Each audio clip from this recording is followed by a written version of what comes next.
Assalamualaikum warahmatullahi wabarakatuh. Saya Nala Abidatillah. Saya adalah guru matematika dari SMP Negeri 16 Balikpapan. Berikut ini adalah pemaparan best practice saya. Praktis atau praktik baik ini terkait dengan pengalaman saya untuk mengatasi permasalahan siswa dalam kegiatan belajar matematika, yaitu yang pertama, motivasi dan minat siswa rendah. Yang kedua, kemampuan literasi dan numerasinya pun rendah. Jadi penyusunan best practice ini bertujuan untuk yang pertama, meningkatkan motivasi belajar matematika siswa, dan yang kedua, untuk meningkatkan kemampuan literasi dan numerasi. Situasinya di sekolah saya, terutama di kelas yang saya ampu, motivasi siswa untuk belajar matematika itu masih rendah karena mereka juga mempunyai minat yang kurang terhadap matematika. Kemudian kemampuan literasi dan numerasinya pun juga cukup rendah. Karena itu praktik baik ini saya rasa penting untuk dibagikan sebagai alternatif solusi jika ada praktisi pendidikan atau rekan sejawat yang mempunyai permasalahan yang sama. Praktik baik ini bisa menjadi wadah kita untuk sharing dan mencari alternatif yang terbaik. Tantangan yang saya hadapi dalam penyusunan best practice ini yang pertama adalah menentukan strategi pembelajaran yang tepat agar bisa menarik minat siswa sehingga meningkatkan motivasinya. Kemudian yang kedua adalah mengidentifikasi kemampuan siswa, dan yang ketiga adalah merancang media yang bisa mengasah kemampuan literasi dan numerasinya.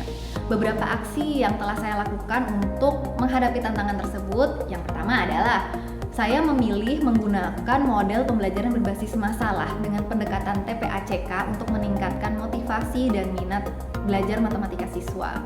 Adapun sintak dari model pembelajaran berbasis masalah, yang pertama adalah mengorientasi siswa pada masalah. Yang kedua, mengorganisasikan siswa untuk belajar. Yang ketiga, membimbing penyelidikan kelompok maupun individu. Yang keempat, mengembangkan dan menyajikan hasil karya. Dan yang kelima, menganalisis dan mengevaluasi proses penyelesaian masalah. Di sini sudah terjadi proses pendekatan saintifik di mana pembelajaran menjadi lebih bermakna bagi siswa. Aksi berikutnya adalah mengenali karakteristik siswa dan kemampuannya. Dengan melakukan pemetaan kemampuan, kita bisa mengelola atau mengorganisir kelompok belajar yang tepat. Kemudian kita juga bisa merancang media pembelajaran yang tepat sesuai dengan tingkat kemampuannya. Kemudian aksi selanjutnya adalah membuat media pembelajaran yang kreatif, inovatif, dengan desain yang menarik sehingga siswa tertarik untuk menyelesaikan permasalahan yang kita berikan. Assalamualaikum warahmatullahi wabarakatuh. Baik, hari ini kita mulai lagi pelajaran matematika kita. Alhamdulillah sudah hadir dan sehat semuanya. Sebelum kita mulai, mari kita berdoa bersama-sama. Silahkan ketua kelasnya.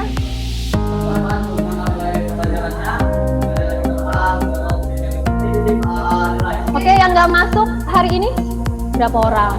Ada. Siapa? Fauzan? Satria. Keduanya keterangannya? Oh, sakit. Oke, kita doakan bersama ya. Semoga mereka berdua cepat sembuh. Oke, kalau gitu kita akan mulai pertemuan kita hari ini.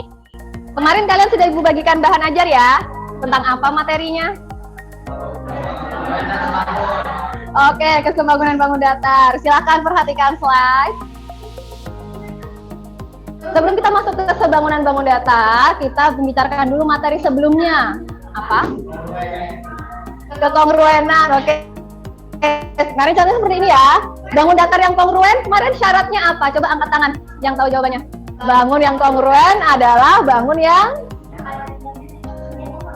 sisinya sama panjang, sudutnya sama besar. Terima kasih Tania sudah menjawab. Nah, kalian sudah tahu ya bahwa sisi AB itu bersesuaian dengan sisi yang mana?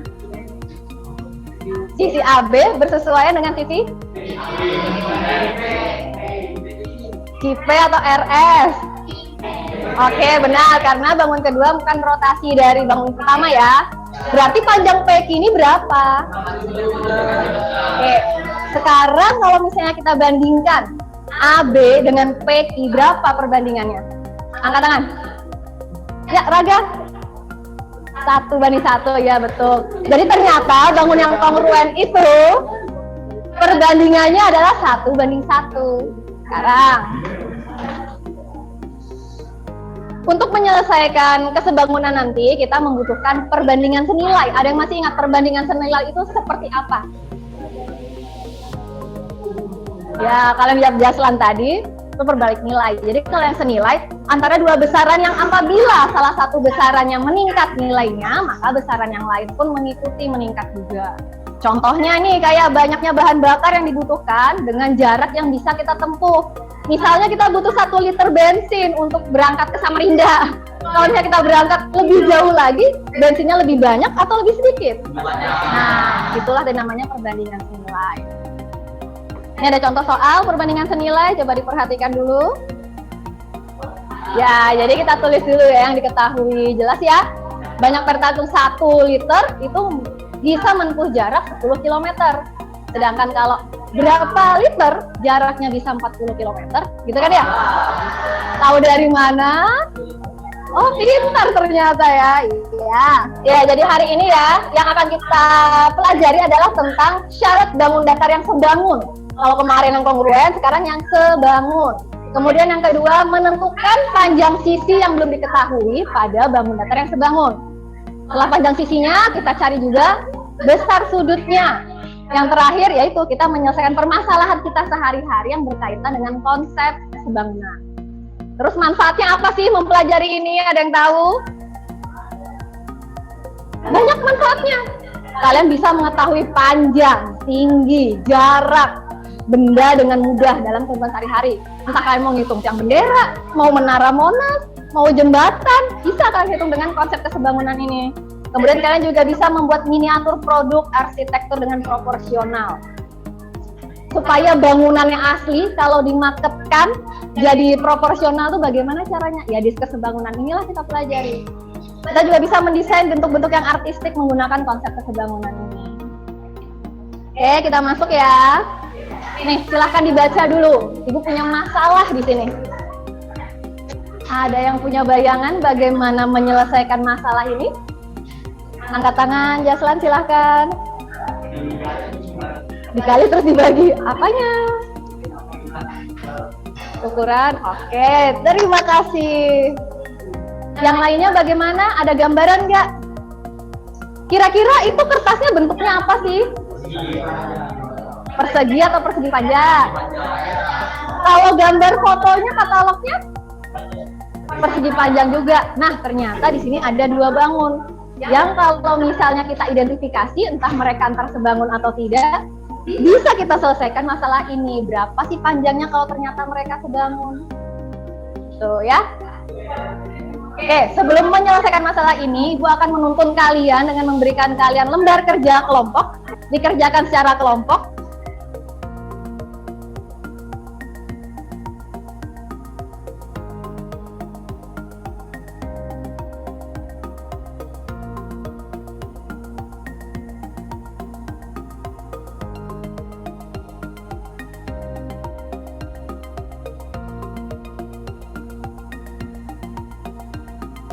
Masing-masing kelompok pastikan sudah mendapat 2 datar ya.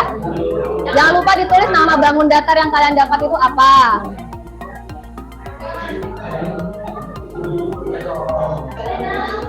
Sudah dibaca LKPD-nya? Kalau ada yang mau ditanyakan, angkat tangan ya.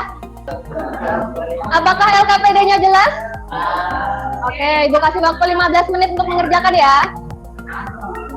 Bisa selesai, yakin. Busurnya di bawah. Bawah penggarisnya. Ya.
Kami dari kelompok 4 ingin mempresentasikan kegiatan 1 yang telah kami kerjakan. Jadi, panjang sisi dan besar sudut dari 2 buah bangun datar yang telah kami kerjakan adalah sudut A 135 derajat, sudut B 135 derajat, sudut C 50 derajat. Bagaimana besar sudut-sudut bersesuaian pada bangun tersebut? Jika bangunannya sebangun, maka besar sudutnya sama besar. Sedangkan panjang sisi yang bersesuaian, sisi AB dengan sisi PQ sama dengan 6/3. Hasil perbandingannya adalah 2/1. Sisi CD per sisi RS sama dengan 20/10. Hasil perbandingannya adalah 2/1. Sisi DA per sisi SP sama dengan 10/5. Hasil perbandingannya adalah 2/1. Bagaimanakah perbandingan sisi-sisi yang bersesuaian pada bangun tersebut? Jadi, perbandingan sisi-sisi yang bersesuaian pada bangun tersebut perbandingannya sama dan bangun tersebut dapat dikatakan sebangun. Oke, jika ada yang dipertanyakan, silakan angkat tangan. Sekian presentasi dari kelompok 4. Selebihnya mohon maaf. Wassalamualaikum warahmatullahi wabarakatuh. Silakan tepuk tangannya mana? Sudah bagus ya, kelompok 4 menjelaskan dengan sangat detail, terus juga ngitungnya lengkap. Caranya sudah benar, jadi kalau misalnya kalian mengerjakan dengan cara yang sama, ya berarti insya Allah jawabannya benar. Oke, kalau gitu silahkan kelompok berikutnya. Assalamualaikum warahmatullahi wabarakatuh.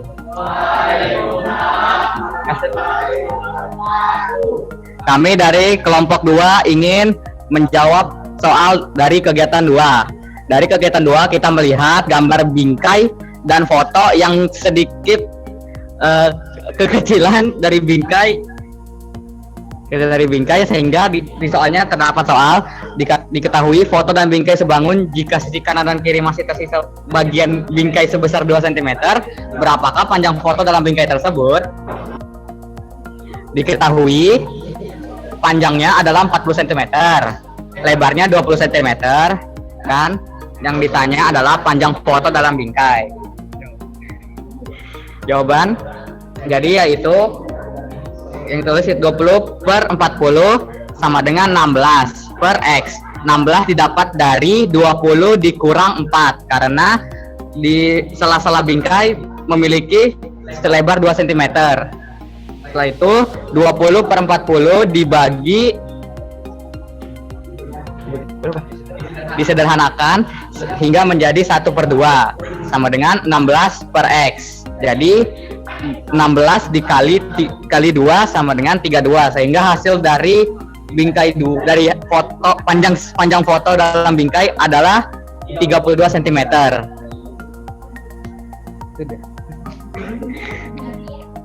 Setelah itu, apakah ada yang ingin bertanya? Apakah kelompok 4 ada yang bertanya?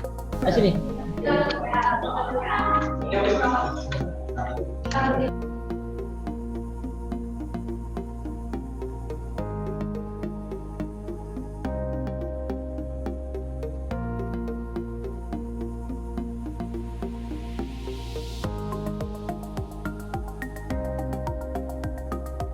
Kami dari kelompok 2 mengucapkan terima kasih. Assalamualaikum warahmatullahi wabarakatuh.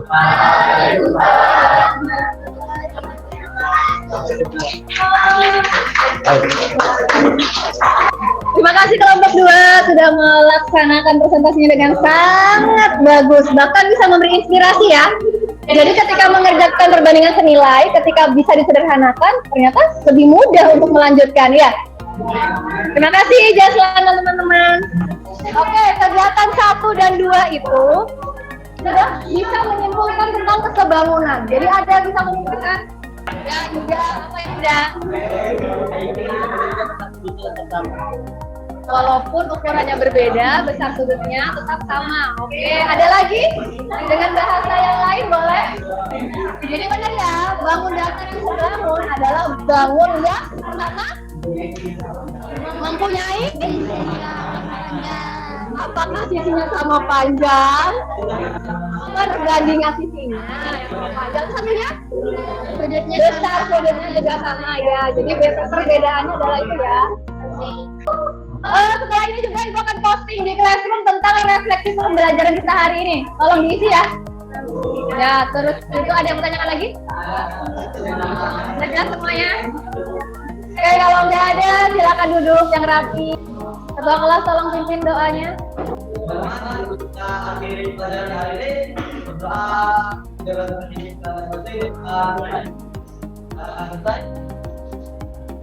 Terima kasih sudah belajar dengan baik hari ini. Terima kasih sudah belajar dengan sungguh-sungguh. Assalamualaikum warahmatullahi wabarakatuh. Dampak dari aksi yang telah saya lakukan ini cukup signifikan. Yang pertama, terlihat minat siswa itu meningkat. Mereka termotivasi untuk terlibat dalam kegiatan pembelajaran. Kemudian yang kedua, kemampuan literasi dan numerasi mereka semakin terasah melalui proses pemecahan masalah. Faktor penentu keberhasilan dari best practice ini yaitu kemampuan guru dalam merancang kegiatan belajar dan media pembelajarannya dan menyesuaikannya dengan alokasi waktu yang disediakan. Dan faktor yang mempengaruhi ketidakberhasilannya adalah ketidaktepatan dalam mengalokasikan waktu dan merancang media yang sesuai dengan kemampuan siswa. Dari seluruh rangkaian best practice ini, saya mencapai kesimpulan bahwa ternyata guru merupakan sosok yang paling bertanggung jawab atas apapun permasalahan yang terjadi di dalam kelas. Dan sudah seyogyanya, guru harus mempunyai berbagai macam solusi untuk mengatasi permasalahan tersebut. Pada dasarnya, dari zaman dulu, semasa saya juga main sekolah, matematika ini sangat ditakutin anak-anak dan sangat dihindari. Bahkan banyak anak-anak, khususnya di SMP 16 ini, yang mengharapkan gurunya itu jangan datang untuk pelajaran matematika. Nah, tapi setelah saya amati dan saya terjun langsung di dalam pelayanan Bu Nala untuk menyampaikan materi matematika dalam berbasis masalah ini, saya sangat mensupport dan saya lihat perkembangan anak-anak di dalam mencintai matematika itu sendiri. Memang sih nggak bisa kita harapkan perubahan dari anak-anak yang tidak sama sekali menyukai langsung signifikan perubahan untuk mencintai, mungkin itu sih tidak seperti itu. Tapi paling tidak kita lihat sudah mulai ada perubahan. Anak-anak itu sudah mulai menunggu gurunya, tidak lagi menghindar. Dan saya berharap untuk kedepannya bisa ada perubahan yang signifikan sehingga matematika itu akan menyenangkan. Jadi saya sangat mensupport model pembelajaran yang diberikan di Unala ini untuk memotivasi anak-anak di SMP Negeri 16 ini. Semoga kedepannya matematika bukan lagi pelajaran yang menakutkan, tapi menjadi pelajaran yang menenangkan, yang ingin diketahui dan mengetahui anak-anak. Nah itu sih. Oke, assalamualaikum warahmatullahi wabarakatuh. Nama saya Misnawati, rekan sejawat atau rekan mengajarnya dari Ibu Nala. Yang saya amati kemarin tentang model pembelajaran berbasis masalah itu menyenangkan, menyenangkan buat anak-anak. Terus ada antusiasme belajar anak-anak yang lebih daripada sebelumnya. Jadi kayak ada mungkin itu dibilang anak-anak menemukan hal baru untuk belajar, jadi mereka lebih semangat, lebih ada kerjasama dengan teman-temannya, diskusi antar kelompok. Assalamualaikum warahmatullahi wabarakatuh. Saya Dania Dikani Said. Saya Dina Latifah. Saya Rena Nawal Sabira. Kami dari siswi SMP Negeri 16 ingin memberikan pendapat tentang pembelajaran matematika Unala. Menurut saya, pada saat pembelajaran kemarin membahas tentang kekongruenan dan kesebangunan yang berbentuk kelompok. Dalam satu kelompok kita bisa masing-masing menukar pendapat atau bagaimana cara mengerjakan soal tersebut. Menyenangkan sih, karena kita bisa bekerja sama dengan kelompok kita. Kalau sisi dari percobaan kami lebih terampil untuk mencari tahu melihat secara langsung juga bangunannya. Menurut kami lebih mudah karena bisa langsung mengetahui sisi bangun mereka yang sebelumnya kita hanya melihat lewat gambar. Seru sih Bu, karena kita juga bisa memberanikan diri untuk mempresentasikan ke depan, berani mempresentasikan jawaban kita meskipun itu salah atau benar. Assalamualaikum warahmatullahi wabarakatuh. Saya Muhammad Nabil. Saya Muhammad Ahmaduddin. Saya Muhammad Khalil Gibran. Tentang ini kita akan membahas tentang matematika pelajaran Gunala tentang soal kemarin. Yaitu tentang kesebangun dan tentang kongruen. Tentang pelajaran kemarin itu sangat mudah dipahami dan ya sangat gampang lah untuk dijelaskan. Jadi pembelajaran kemarin kita dapat lebih mengetahui tentang perbedaan antara bangun-bangun dan bangun yang kongruen. Dan juga dengan sistem pembelajaran kelompok kita dapat lebih mengetahui jika kita ada yang salah dan dapat saling membantu antar sama kelompok.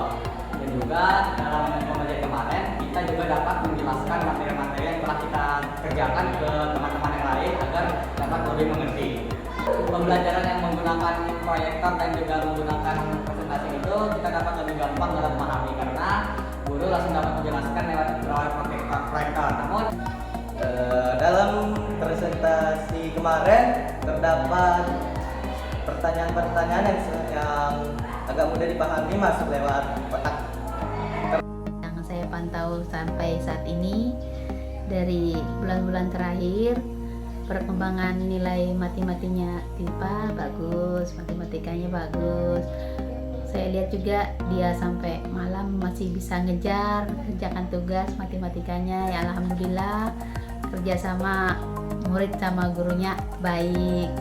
Terus dia sama gurunya deket seperti teman, jadi mungkin tanya jawabnya lebih enak. Saya juga kalau sekolah tanya sama Bu Nala, gimana anak-anak, bagus Bu nilainya, harus dipertahankan. Alhamdulillah, nanti saya sampai di rumah saya terus juga memantau, meskipun kita tidak bisa matematika ya gurunya bisa bimbing Dina.